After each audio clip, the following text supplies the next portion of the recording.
आप देख रहे हैं के न्यूज, खबरों का सारथी। नमस्कार, के न्यूज़ के खास कार्यक्रम में आप सभी का स्वागत है। मैं मनीष श्रीवास्तव। आज हमारे साथ उत्तर प्रदेश के सीनियर आईएएस अधिकारी 1989 बैच के मनोज सिंह जी मौजूद हैं और उनसे बात करेंगे, उनके व्यक्तित्व के बारे में जानेंगे, उनके इतने लंबे कार्यकाल के बारे में जानेंगे और तमाम विभागों में वो मुखिया रहे हैं। मौजूदा समय में वो वन, पर्यावरण और जलवायु परिवर्तन विभाग के अपर मुख्य सचिव हैं। मनोज सिंह जी, आपका के न्यूज़ में हार्दिक स्वागत। Thank you Manish. सर, सबसे पहले आपके बारे में मैं जानना चाहूँगा। 1989 बैच में आपने बतौर आईएएस अधिकारी ज्वाइन किया। क्या लक्ष्य था लाइफ का? क्या आपने पहले से सोच रखा था, एम बनाया था कि हम आईएएस ऑफिसर बनेंगे? क्या था आपका लक्ष्य?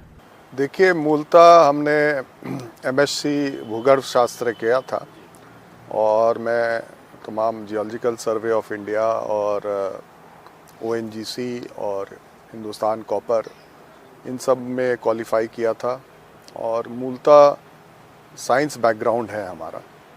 परंतु एक फैमिली ट्रेडिशन था, हमारे ग्रैंडफादर इंडियन पुलिस में होते थे, तो एक फैमिली ट्रेडिशन था, तो एक जुनून था कि आईएएस लिखना है, आईएएस करना है और उसके लिए हम लोगों ने नौकरी पाने के बाद भी तैयारी की और आईएएस में।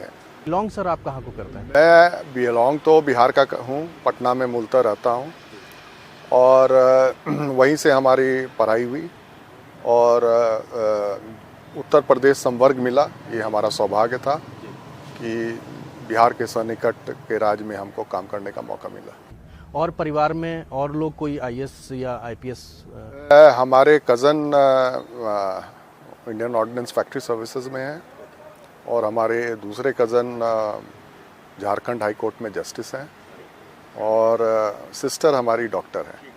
तो मिक्स्ड परिवार है, कुछ लोग सर्विसेज में हैं, कुछ लोग अपना काम देखते हैं। आप 1989 में जब आए, उसके बाद पहली पोस्टिंग सर आपकी कहाँ पर हुई? सबसे पहली पोस्टिंग मेरी एसडीएम खैर हुई थी अलीगढ़ में और उसके बाद हम जॉइंट मजिस्ट्रेट महोबा गए थे और उसके बाद कानपुर में मैं 8 साल काम किया हूँ। पहले 2 फेज़ में काम किया हूँ। पहला फेज़ सीडीओ का था 93 से 97 तक, जब कानपुर नगर और देहात के एक ही सीडीओ होता था लेकिन 2 डीएम होते थे। तो उसके बाद फिर मैं यूपी सेडा में वहाँ पर काम किया, यूपीएसआईडीसी में। तो कानपुर में 8 साल मेरा लगा। उसके बाद 2016 से मैं लखनऊ में प्रमुख सचिव बन के यहाँ आया, तब से लखनऊ में ही। आपने कानपुर की बात करी सर। कानपुर में अगर हम बात कर लें तो यूपी आप रहे, कानपुर में टेनरीज बहुत ज़्यादा हैं और इसको लेकर के अगर हम कहें तो मैनचेस्टर ऑफ इंडिया वो कहलाता था। यूपी कह लीजिए, मैनचेस्टर ऑफ यूपी वो था। लेकिन उस हिसाब से अगर देखें तो कानपुर का डेवलपमेंट नहीं हो सका। उसका मुख्य कारण क्या? देखिए, कानपुर का एक इंडस्ट्रियल सिटी है और वहाँ पर एंटरप्रेन्योरशिप है। ये तो मैं आज भी कहूँगा कि हर साल कानपुर से कोई ना कोई एक इनोवेशन होता है, एक ब्रांड बनता है। दुर्भाग्य ये रहा कि टेक्सटाइल्स का कॉटनोपोलिस ऑफ नॉर्थ इंडिया कहा जाता था। कॉटन कल्टीवेशन पहले ख़त्म हुआ यूपी में और तत्पश्चात इंडस्ट्रियल स्ट्राइक्स के कारण कानपुर में मिलें बंद होना शुरू हुई। तो ये एक दुर्भाग्य रहा। लेकिन लेदर में कानपुर बहुत अच्छा करता है। लेदर में इंडिया का 20% लेदर जो है कानपुर में प्रोसेस होता है। तो कानपुर के लोकल सिटी का जीडीपी में उसका बहुत बड़ा कंट्रीब्यूशन है। लेदर इनिशियली लेबर इंटेंसिव और अनऑर्गेनाइज्ड वे में वहाँ पर होता है।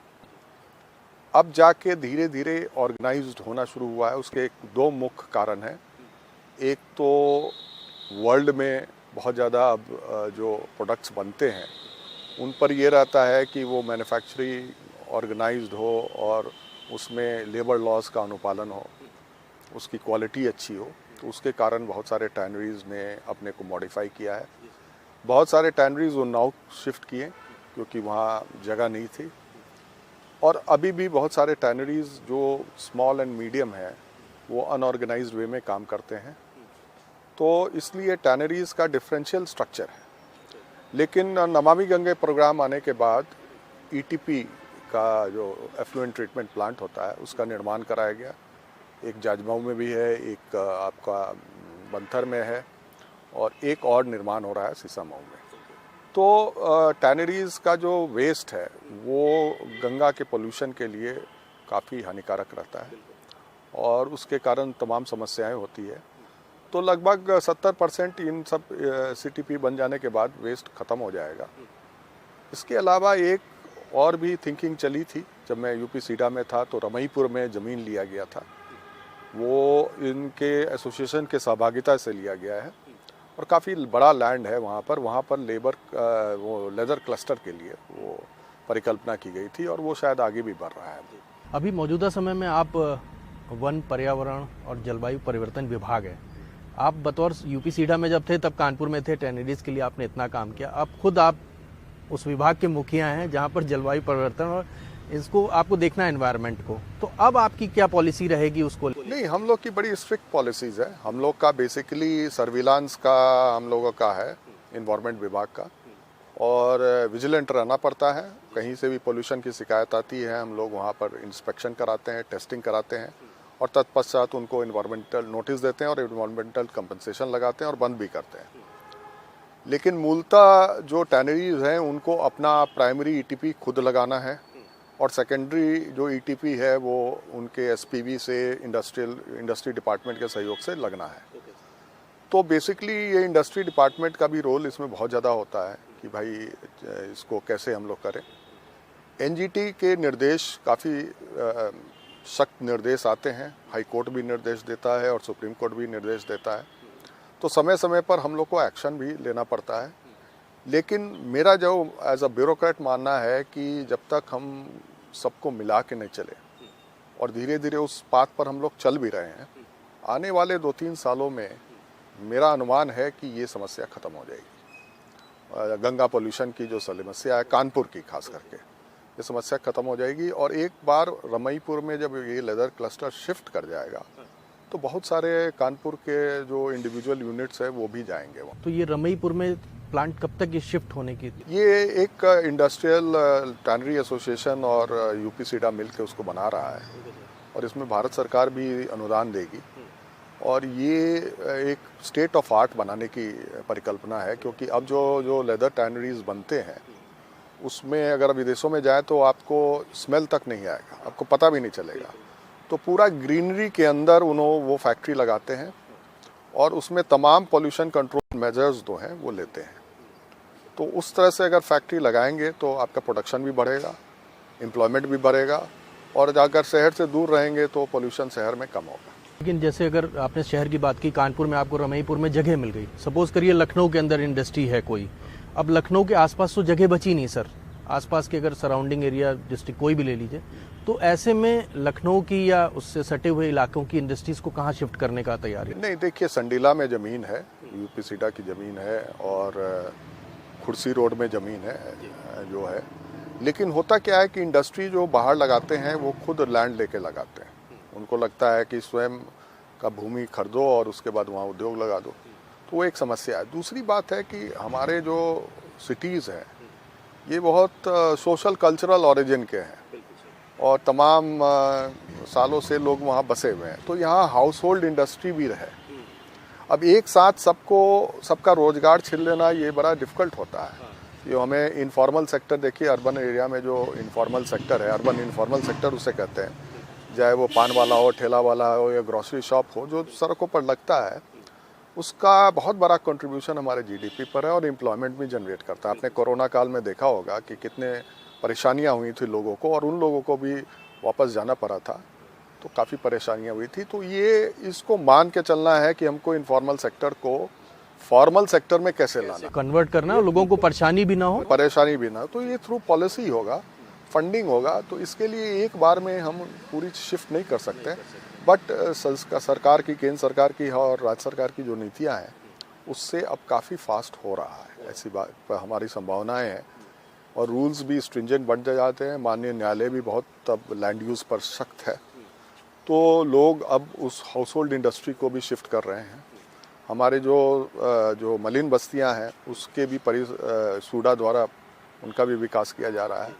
तो ग्रेजुअली ये 10 साल में बदलाव आएगा। तो मनोज सिंह जी ने साफ कहा है कि 10 साल के भीतर ये बहुत बड़ा चेंज आप देखेंगे। उत्तर प्रदेश वासी अगर हम बात कर लें, इंडस्ट्रीज जो पोल्यूशन है उसको लेकर के सरकार, राज्य सरकार हो या केंद्र सरकार हो, दोनों अपना कार्य कर रही हैं और 10 साल के भीतर ये बड़ा बदलाव आपको देखने को मिलेगा। वक्त हो चुका है एक ब्रेक का। ब्रेक के बाद मनोज सिंह से बातचीत का दौर जारी रहेगा।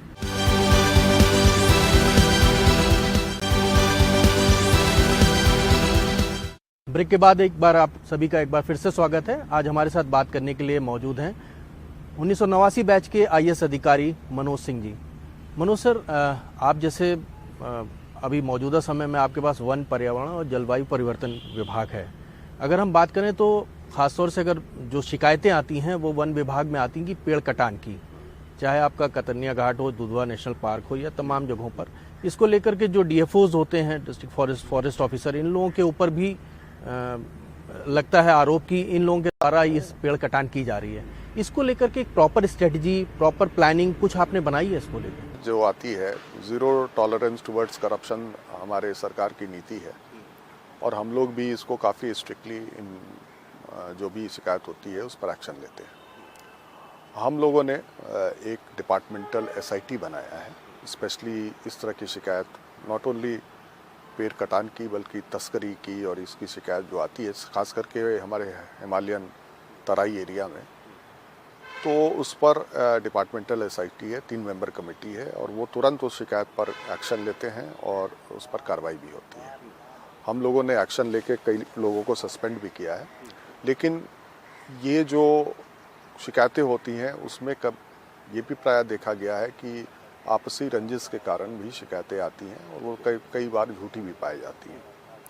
जहाँ तक DFOs हैं, DFOs हमारे अच्छे भी होते हैं, कुछ लोग के गंभीर आरोपें हैं किसी लोगों पर, लेकिन वो हम लोग कोशिश करते हैं कि उनको बार बार मीटिंग में सजग करें, डायरेक्शंस दें, ताकि कि जो सरकार की नीतियां हैं कि हमारा काम वृक्षारोपण का है और हम वृक्ष के लक्ष्यों को बढ़ा रहे हैं, तो उसकी तरफ ध्यान ज़्यादा रहे हमारा और शिकायतें कम आए। अभी आपने पौधारोपण की बात करी sir, Guinness book of world record भी बनाए गए हैं लगातार, जो भी वन दिवस होता है, तो इस बार का लक्ष्य आपका क्या है? 35 करोड़ का अगले साल का भी लक्ष्य है। जहाँ तक 2017 से अगर देखेंगे आप, तो वृक्षारोपण में बहुत ज़्यादा क्षेत्र में काफ़ी इसका विस्तार हुआ है। तो हम लोग लगभग 100 करोड़ 2017 से 22 तक लगाए हैं और अगले 5 साल में मुख्यमंत्री जी के आदेश के अनुसार हम लोग लगभग 175 करोड़ और लगाएंगे। अब ये आपको बताना चाहूँगा कि जिस तरह से क्लाइमेट चेंज में जो हमारा कार्बन है, कार्बन डाइऑक्साइड है जो एटमॉस्फेयर में, उसको हम लोग को अवशोषित करना है, सिक्वेस्टर करना है। तो कार्बन सिक्वेस्ट्रेशन का जो टारगेट है ऑल इंडिया का 2030 तक, उसको हम लोग ध्यान में रखते हुए यूपी का लक्ष्य हम लोग ने निर्धारित किया और उसमें पाया कि 1700 लाख टन हमें कार्बन को अवशोषित करना है। तो उसको अगर हम 275 करोड़ सब लगा लेते हैं और इसमें से मोर्टालिटी हमारी लगभग 10% अर्बन एरिया में होती है और 20% रूरल एरिया में, वो भी अगर काट लिया जाए तो हम लोग अपने 80% टारगेट को 2027 तक पूरा कर लेंगे अवशोषण के। 3 साल जो बचते हैं उसमें और भी वृक्षारोपण करके हम 100% अपने टारगेट को ज़्यादा ही कर लेंगे। तो जो क्लाइमेट चेंज के मिटिगेशंस के टारगेट्स हैं उनको ध्यान में रख के हम वृक्षारोपण कर रहे हैं। साथ ही साथ हमारी ये भी कोशिश है कि जो वृक्ष है, जो वृक्ष पुराने हो गए हैं, जो वृक्ष कमर्शियल टिम्बर के लिए हैं, जैसे पॉपुलर है, मिलिया डूबिया है या फिर आपके यूकलिप्टस है, ये किसान लगाता है जिससे उनकी आय दुगुनी होती है। तो उसमें किसानों को हम कार्बन क्रेडिट भी दें, उनको तो आय तो मिले ही उनको बेचने के लिए। तो हम लोग ने 4 मंडल, वेस्टर्न यूपी के 4 मंडल में 13 से कार्बन क्रेडिट उनको देने की व्यवस्था की गई है और 2023 के अंत से लेकर 2025 तक हम लोग लगभग 200 करोड़ रुपया अतिरिक्त किसानों को देंगे। ये जो कार्बन क्रेडिट आप बता रहे हैं, ये कैसे, मतलब? देखिए, कार्बन क्रेडिट वो है कि अगर आप पेड़ लगाते हैं तो आपको कार्बन क्रेडिट, अगर उसकी डॉक्यूमेंट कराते हैं तो आपको कार्बन क्रेडिट मिलेगा। कार्बन क्रेडिट वो हुआ कि जो आपका वुड का मास है, वुड मास है, उसमें जो कार्बन अवशोषित है, इंट्रैप्ट है, उसका पैसा दिया जा रहा है। वुड का तो आपको मिल रहा है, पैसा तो मिल ही रहा है, आप मार्केट में बेचेंगे तो वो पैसा मिल रहा है। और अगर आप एग्रो फॉरेस्ट्री में बंद के अलॉन्ग लगाते हैं, अपने चारों तरफ मेर के अलॉन्ग लगाते हैं, तो 6 साल में आपको अच्छा खासा इनकम हो जाता है। तो साल भर का इनकम में अगर 6 साल का इनकम में उसको अगर हम डिस्ट्रीब्यूट करते हैं तो लगभग 1 लाख रुपया हेक्टेयर आपको मिल जाता है उससे। तो उसके अतिरिक्त और भी पैसा हमें मिलेगा जब हम कार्बन क्रेडिट से लिंक करेंगे।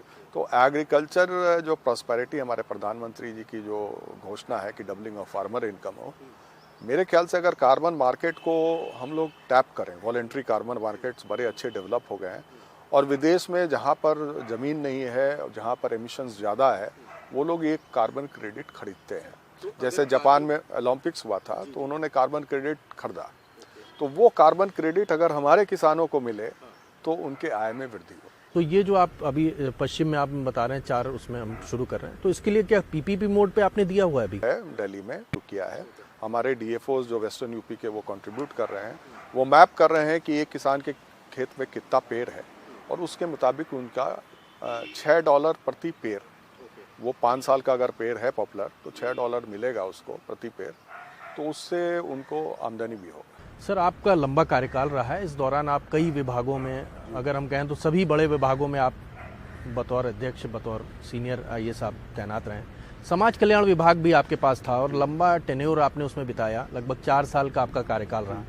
उसमें एक बड़ी उपलब्धि आपने हासिल की थी, तो हम आपसे खुद जानना चाहेंगे कि आखिर वो कैसे आपने इनिशिएट किया और उसके बारे में बताइए। और मेरे जो प्रेडिसेसर थे सुनील कुमार जी, वो बहुत ही अपराइट एंड डायनेमिक अफसर थे। उन्होंने सारे जो ब्यूरोक्रेटिक रेजिस्टेंस था उसके अगेंस्ट जाके डीबीटी कराया और पहला डिपार्टमेंट था 2016 में जो डीबीटी डायरेक्ट बेनिफिट ट्रांसफ़र पर आया। चाहे वो पेंशन हो, स्कॉलरशिप हो, मैरिजेस का अनुदान हो, सभी डीबीटी हो गए।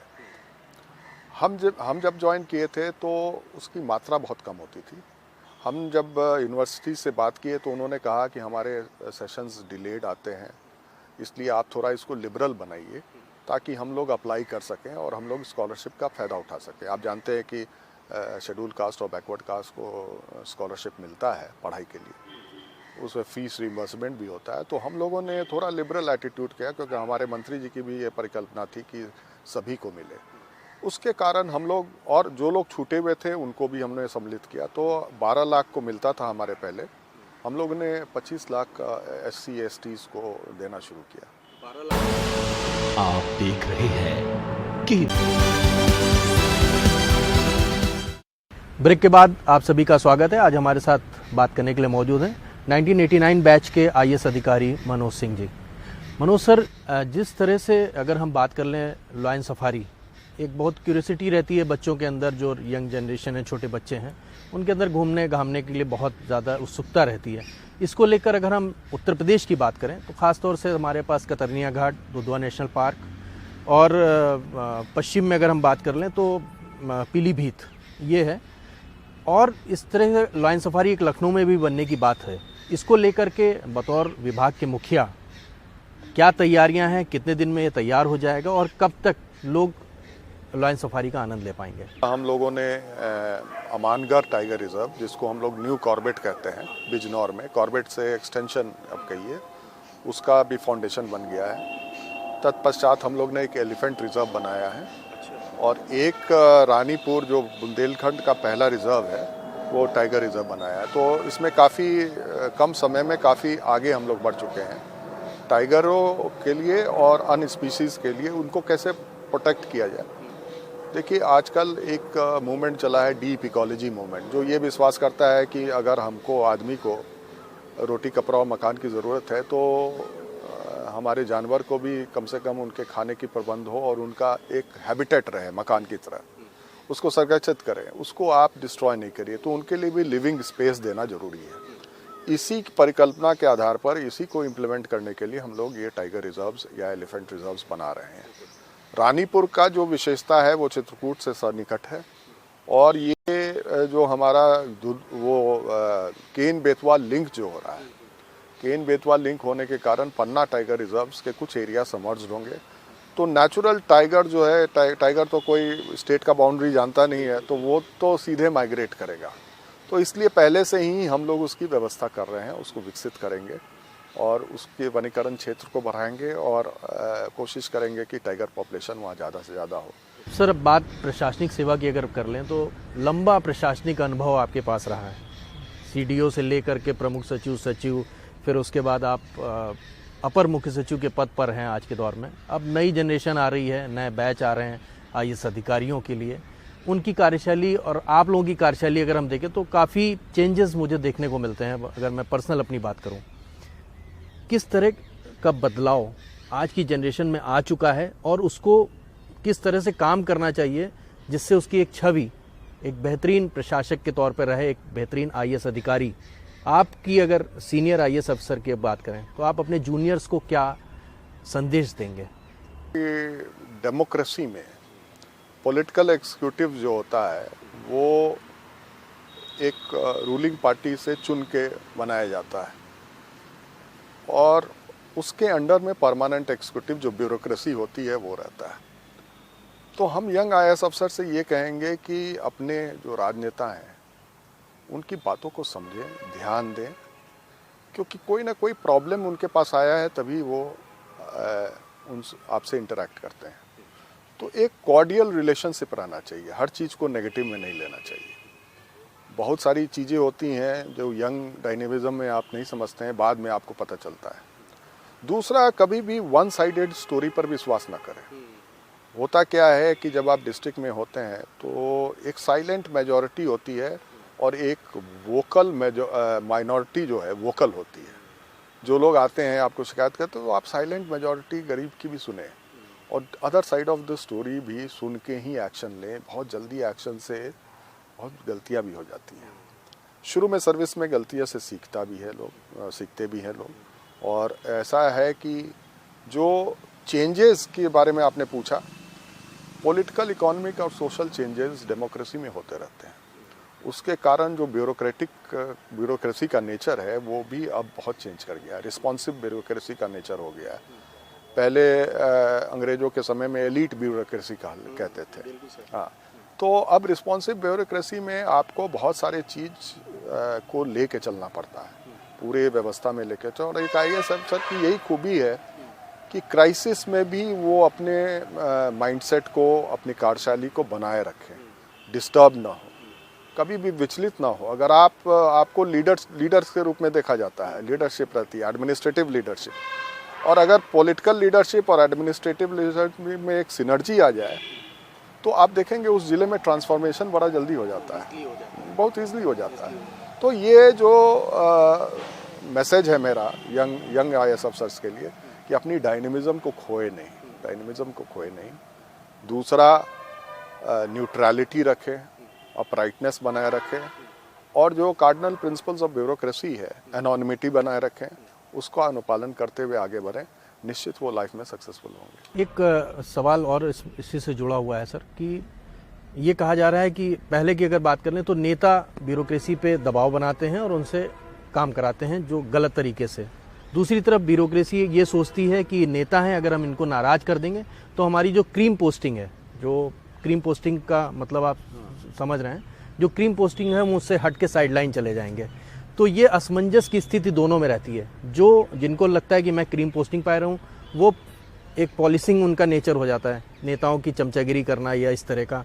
इस पे आपका क्या कहना है सर? ये विजन्स को, उनकी जो पार्टी में मैनिफेस्टो हैं, उसको स्कीम में परिवर्तित करके लागू करना आपका काम है। आप अपना मैनिफेस्टो नहीं दे सकते हैं। मैनिफेस्टो तो जनता तय करती है, पॉपुलर सॉवरेनिटी से वो वोट करती है, वोट के माध्यम से वो फिर चुने जाते हैं। तो इसमें ये सोचना कि आप अपने लेवल से कोई चीज़ कर ले, वो गलत है। दूसरा, जहाँ तक पोस्टिंग की सवाल है, मेरे ख्याल से अगर आईएएस में अगर टोटल कैरियर देख लेंगे, आप किसी भी आईएएस तैनात किया गया है, वहाँ आप परिवर्तन ला के दिखाइए, वो आपके लिए सेटिस्फैक्शन और पब्लिक याद रखती है। जिला मजिस्ट्रेट अगर कोई काम किया है तो उसके रिटायरमेंट के बाद भी पब्लिक याद रखती है, नाम रखती है। और दूसरा है, आईएएस अफसर का नाम जो होता है पूरे ज़िले में प्रचलित होता है। आप किसी एक लॉबी के, किसी एक सेक्ट के, किसी एक वर्ग के हो जाए, ये आईएएस के लिए सूट नहीं करता। सर, के न्यूज़ को वक्त देने के लिए आपका बहुत बहुत धन्यवाद। तो आज हमारे साथ मौजूद थे आईएएस अधिकारी मनोज सिंह जी, जिन्होंने बेबाकी से अपनी बातों को कहा, अपनी पर्सनालिटी डेवलपमेंट की बात अगर कर लें, चाहे वो नए जो आईएएस अधिकारी बन रहे हैं उनके लिए तजुर्बे की अपनी बात करें, या फिर जो विभाग उनके पास है, वन, पर्यावरण और जलवायु परिवर्तन, उससे जुड़े हुए तमाम मुद्दों पर बेबाकी से उन्होंने अपनी बात रखी। अगली बार फिर किसी नई शख्सियत के साथ मुलाकात होगी, तब तक के लिए धन्यवाद।